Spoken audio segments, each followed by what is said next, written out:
기독교의 역사가 2000년이 흘렀습니다. 물론 구약까지 합치면 어떤 분들은 2500년, 어떤 분들은 3000년, 어떤 분들은 3500년의 시간이 구약과 신약의 역사라고 이야기하기도 합니다. 어떻든 예수께서 이 땅에 오셔서 하나님 나라의 가치를 선포하시고 또한 그 가치대로 살아가기를 원하셨던 모든 이들에게 선포하신 그 복음의 말씀은 우리에게 2000년이라는 시간 동안 주어졌고 이해되어져 왔습니다. 기독교 역사를 가만히 살펴보면 두 가지 극단적인 현상이 있었던 것 같습니다. 하나는 변하는 시대에 따라서 끊임없이 자신의 모습을 바꿔왔던 모습이죠. 시대에 따라서 복음의 가치를 끊임없이 그 시대에 맞게 바꿔 나가는 것은 반드시 필요한 일입니다. 문제는 그 가운데서 본질을 잊어버리게 되는 것이죠. 본질을 잃어버린 채 외형만 끊임없이 바꿔가는 가운데서 교회는 문제가 생길 수밖에 없습니다. 하지만 또 다른 형태의 극단적인 형태도 있습니다. 그것은 곧 아무것도 변하지 않는다라고 하는, 즉 진리를 알고 있다라고 하는 그 확신이 지나쳐서 변하는 시대 속에서 반드시 바꿔야 될 형식과 외양을 끊임없이 지키려고 하는 것이죠. 우리는 이것을 교조주의적 성향이다라고 이야기합니다. 2000년의 기독교 역사 속에서 결국 한국 교회가 나아가야 될 방향은 이 양극단 가운데 있습니다. 한쪽은 본질을 잃어버린 채 외양만 바꾸어 나아가는 잘못된 변형의 모습이고요. 또 하나는 끊임없이 진리라고 하는 가치 그 자체의 의미를 살펴보기보다는 그 형식에 집착해서 교조주의적인 가침에 빠져들게 되는 것이죠. 어느 쪽이든 교회 역사를 살펴보면 양극단으로 교회가 치루쳤을 때 교회가 몰락하는 현상이 발생하게 됩니다. 그렇다면 우리는 생각해 보아야 됩니다. 어떻게 하면 교회가 이 양극단의 잘못에 빠지지 않고 하나님 나라의 가치를 향하여 나아갈 수 있느냐 하는 것이죠. 오늘의 본문은 바울이 빌립보 교회를 향하여 마지막으로 하고 싶은 이야기가 무엇인지를 정리하고 있는 것입니다. 우리가 지금까지 살펴본 것처럼 빌립보 교회는 지금 어떤 어려움에 처했습니다. 정확하게 어떤 어려움인지는 기록되어 있지 않지만 바울이 감옥에 갇혀서 고난을 겪고 있는 것과 연결되어 있습니다. 즉 빌립보 교회는 하나님 나라의 가치를 추구하며 그 가치를 향하여 나아가는 사람들의 모임이었습니다. 그 가운데서 어려움을 겪게 되는 것이죠.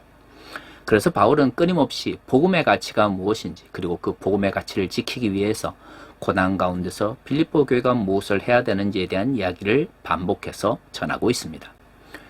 빌립보서를 통해서 우리가 알 수 있는 것은 바울이 꿈꾸는 하나님 나라의 백성으로서 그리고 하나님 나라의 공동체로서 교회의 모습은 결국 가치를 공유하고 있다라고 하는 것입니다. 가치라고 하는 것은 결국 하나님 나라의 가치를 의미하는 것이죠. 비록 이 세상 속에서 두 발을 딛고 살아가지만 그들의 마음속에서는 하나님께서 원하시는 하나님 나라의 가치가 무엇인지를 끊임없이 고민하면서 살아가는 사람들인 것이죠. 그들이 모여있는 공동체가 바로 교회인 것입니다. 물론 오늘날에는 교회라고 하는 것이 너무나 조직화되어 있고 체계화되어 있습니다. 한국 교회의 경우에는 이러한 체계와 조직을 넘어서서 건물 자체가 교회가 되어가고 있는 것이죠. 많은 한국 교회의 대형 교회들이 더 많은 사람들, 더 큰 교회 건물에 집착하는 이유가 교회가 무엇이냐는 질문에 대부분의 사람들이 생각하는 교회의 모습은 공동체가 아니라 건물이기 때문입니다. 그렇기 때문에 그 공동체가 더 잘 되고 뭔가 다른 사람들을 보기에 눈에 띄게 발전하는 모습은 교회 건물을 더 크게 짓고 그 건물에 더 많은 사람들이 앉아 있는 모습인 것이죠. 바로 이 부분에 있어서 한국교회의 기본적인 교회론의 왜곡이 있습니다. 바울은 빌립보서를 비롯해서 그가 쓴 모든 편지 속에서 교회 공동체를 일컬을 때 단 한 번도 건물 그 자체를 교회라고 언급한 적이 없습니다. 바울의 편지의 대부분은 그 지역에 있었던 가정교회에 돌려보는 편지였던 것이죠. 그것은 교회 공동체에 대한 바울의 이해가 건물이나 지역보다도 그 가운데 모여있는 사람들이 더 중요했다는 것을 의미합니다. 그러면 왜 사람들이 중요했을까요? 그렇습니다. 그 사람들은 하나님 나라의 가치를 향하여 달려 나아가는 사람들이기 때문입니다. 우리는 교회를 공동체라고 부릅니다. 왜 조직이나 집단 혹은 건물이 아닐까요? 그렇죠. 사람들 그 자체가 중요하기 때문입니다. 하나님 나라의 가치를 실현하려고 하는 사람들, 하나님 나라가 이 땅에 이루어지기를 간절히 바라는 이들이 모여 공동체를 이루고 그 가운데서 가치를 위해서 살아가는 사람들이기 때문입니다. 그래서 우리는 교회를 집단이나 건물이 아닌 공동체라고 부르는 것이죠. 물론 바울의 또 다른 표현으로 예수 그리스도를 따르는 모든 그리스도의 제자들이 하나님 나라의 성전인 것을 말하고 있죠. 하나님께서 그 가운데 임하시고 또한 하나님께 경배드리는 개인 한 명 한 명이 또한 하나님께 영광을 돌려드리는 성전의 모습이라고 바울은 말하고 있습니다. 문제는 그러한 개인이 성전이 되는 그 귀한 가치가 곧 공동체의 가치를 무너뜨리는 것이 아니라는 것입니다. 바울의 편지 속에서는 성전으로서의 개인의 가치뿐만 아니라 그러한 성전들이 모여 하나님 나라를 향하여 달려 나아가는 공동체로서의 모습도 함께 강조하고 있습니다. 그래서 교회가 존재하는 것이죠. 더 이상 구약처럼 건물을 짓거나 성막을 짓거나 성전을 짓지 않아도 하나님께서 기도하는 가운데 예수 그리스도의 이름으로 모이는 가운데 함께 하시고 임재하신다는 것을 느낄 수 있는 것이 바로 신약 시대입니다.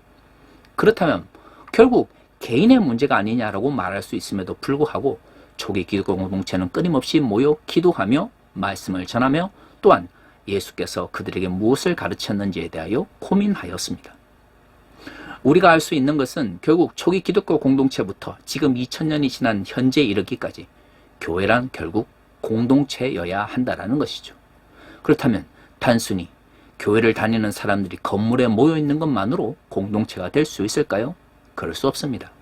공동체란 가치를 공유하는 사람들이 모여 함께 그 가치를 향하여 달려 나아가는 사람들을 의미합니다. 종교 집단이 아닌 것이죠.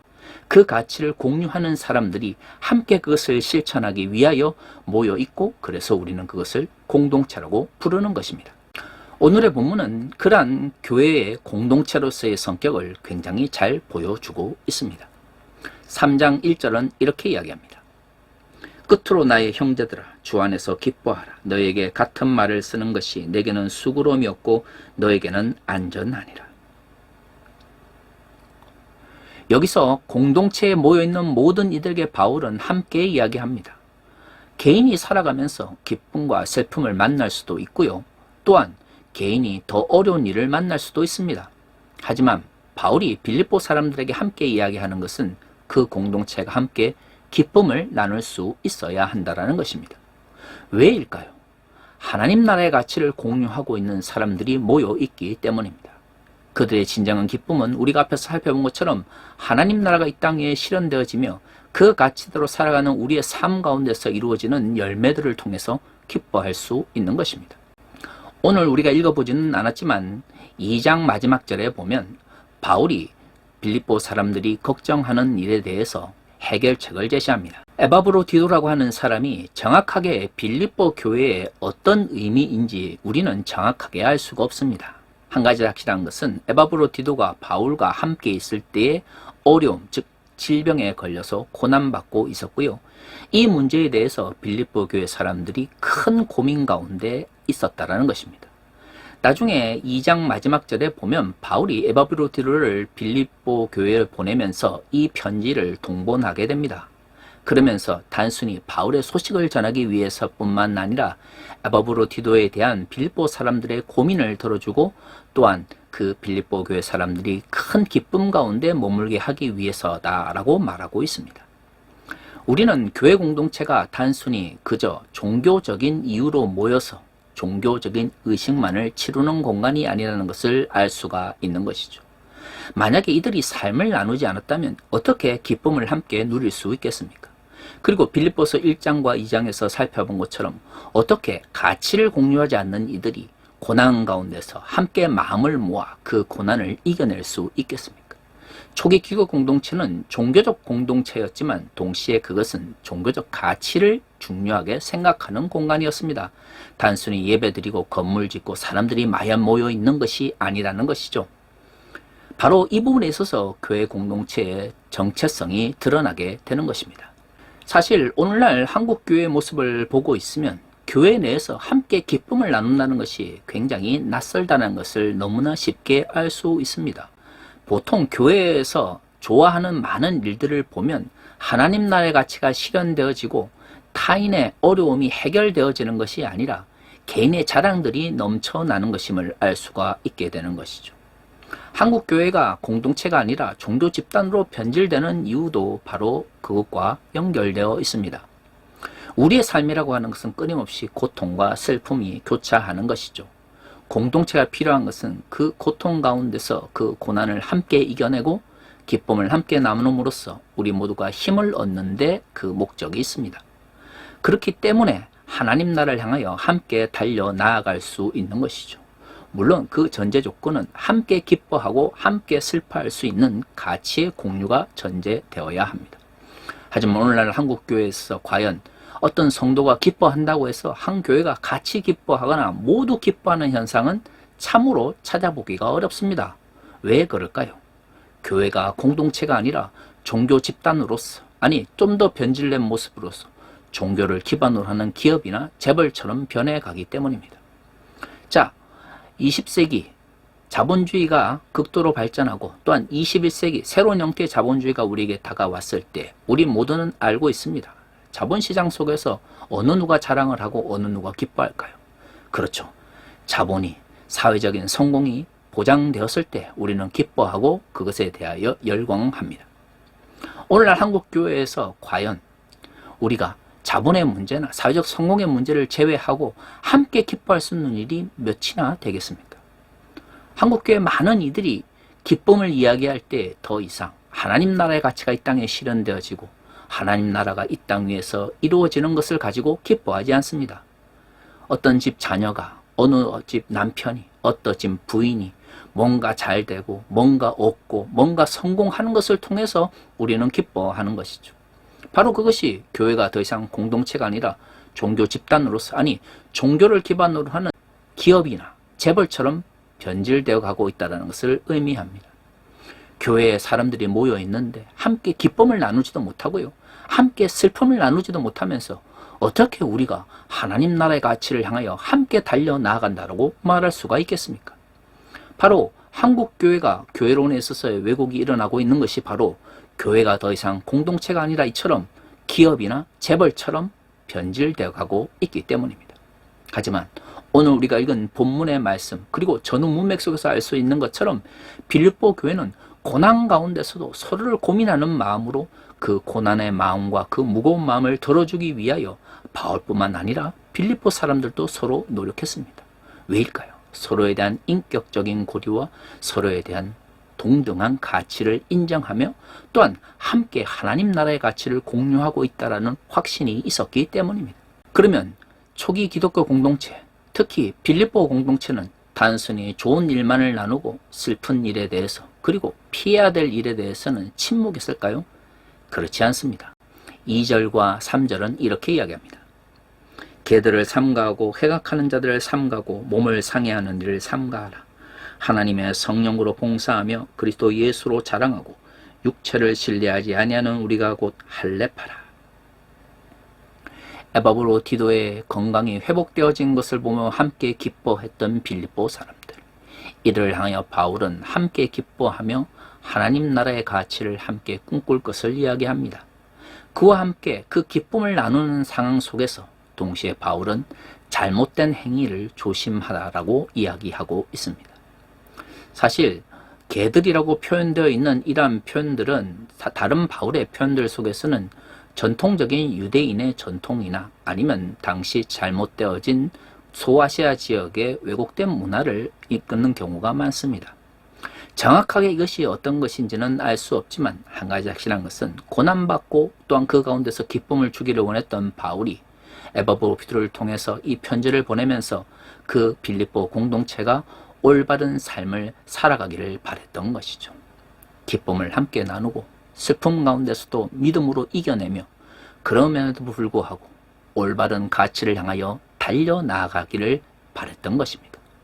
바울이 이 짧은 빌립보 문서를 통해서 결국 빌립보 교회에 전하고자 하는 것은 어떻게 해야 그 빌립보 공동체가 하나님 나라의 가치를 향하여 달려나갈 수 있느냐 하는 것입니다.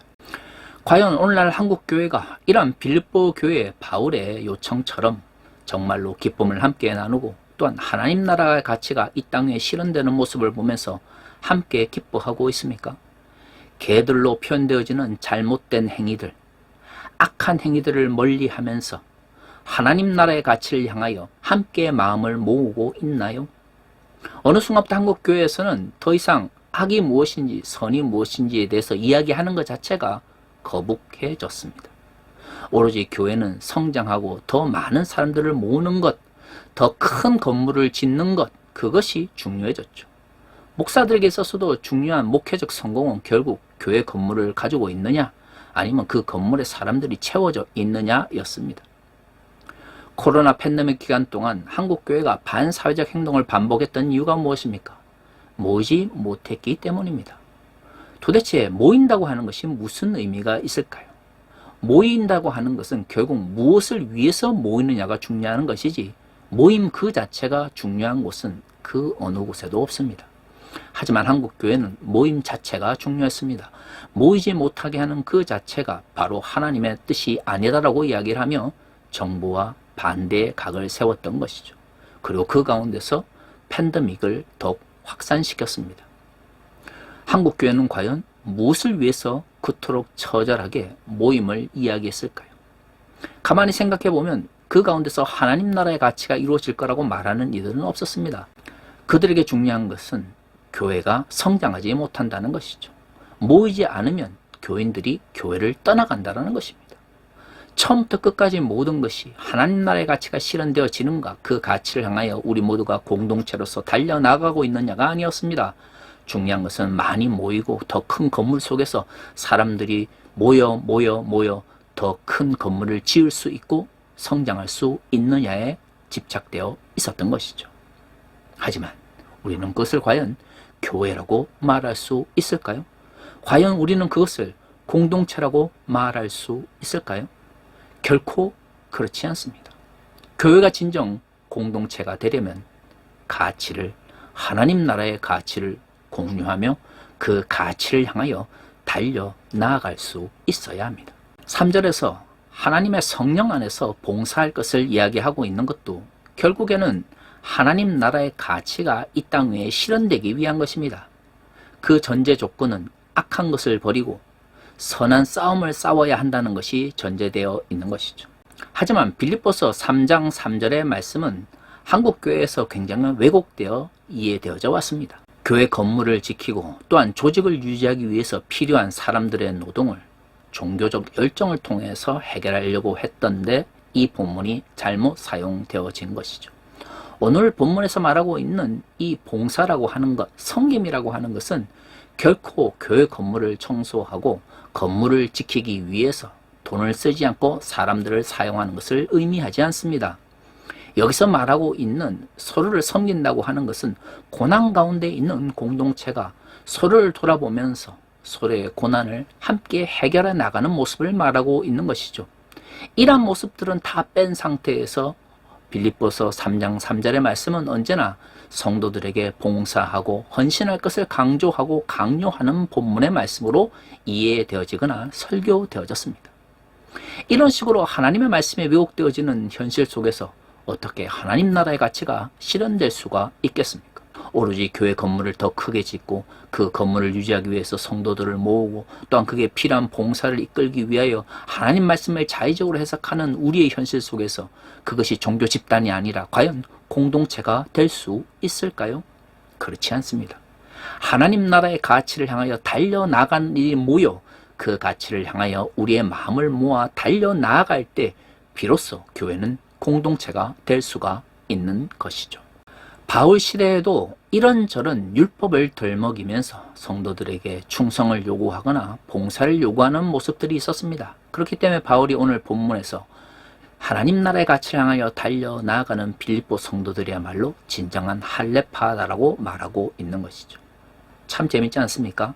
2000년 전에도 하나님 나라의 가치 그 자체보다도 율법을 지키느냐 지키지 않느냐, 전통을 유지하느냐 유지하지 않느냐가 더 중요한 사람들이 교회 공동체 가운데 있었습니다.